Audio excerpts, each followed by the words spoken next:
Freelancer Tax Tips. Hello, I'm author Denise Turney, and you are watching the Chistel, CHISTEL.com YouTube channel.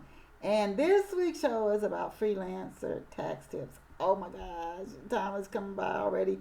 I remember when I was in a store and I saw one of those tax stands and people sitting down, and I'm thinking, the end of the year hasn't even come. This was late December. I said, they must be doing taxes for a previous year that they hadn't done yet.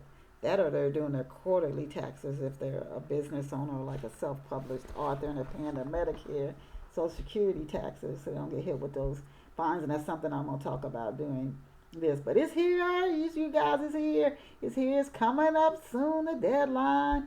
And more people are freelancing, contracting, and doing side gigs where they're making the last minimum I saw was like 600 or more from a side gig. File those taxes. So even if you've been working on a side gig, freelancing or contracting for 2 years or longer, there could be ways to make the tax filing process easier. So I'm going to share some tips that I've learned after doing this for well over a decade. So for example, you could pay your self-employed taxes, Medicare and Social Security taxes quarterly instead of waiting until the end of the year to pay taxes, because you could get hit with a fine or a fee on that Medicare and Social Security tax, and you don't want to. So just set it up quarterly, and depending on the account that you use, you could have it just automatically withdrawn. You could have it withdrawn. If you get a refund, they could take it out of your refund check, and it just flips right over to the government. Don't you love that? But you don't have to worry about it. Or you can also set up a separate account, and I do recommend that, just to put all your quarterly taxes in if you end up paying for your own health insurance, even if it's not a law required, but you want the health insurance coverage in case something can't be handled at one of the urgent care clinics. If that's what you use that more, you can set up your own money to come out of your own health and for your own health insurance premiums through this separate account.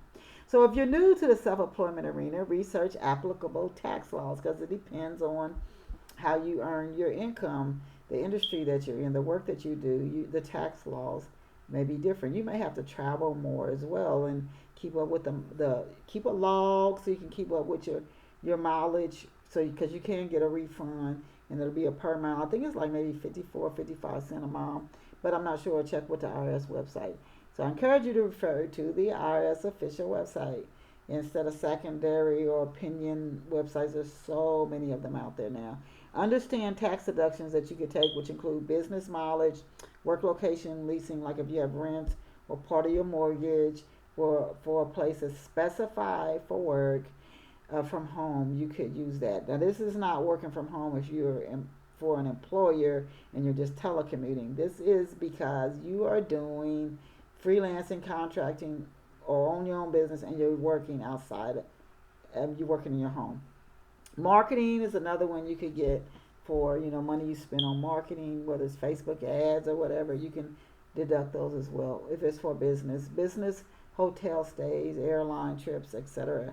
I encourage you to keep your receipts. So much now is digital that you should be able to download a lot of it through your credit card, your bank statements, your debit card. You shouldn't have to keep a lot of paper copies now.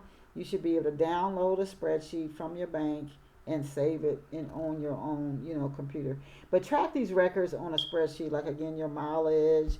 My book sales, I track them on a spreadsheet. Consider paying for self-employed expenses out of a specific account, which I mentioned earlier. That way you can pull this data right out of your bank account. So if you have it in a separate account, you don't have to weed through to see, okay, what was for groceries, what was for... This was all directly related to my business. So in today's technological world, you should be able to just download the files from the bank. And that's just a great time saver, because early on, I remember when I started, it was paper. So that's just a big, and if you do PayPal or one of those, a lot of people do that. I don't know if it's Vimo, but usually that comes out of your bank. You may still be able to download files, and on PayPal you can. Keep paper copies of your records and receipts that aren't digital. Keep them in a binder. You could also save yourself time and stress by working with a reputable accountant.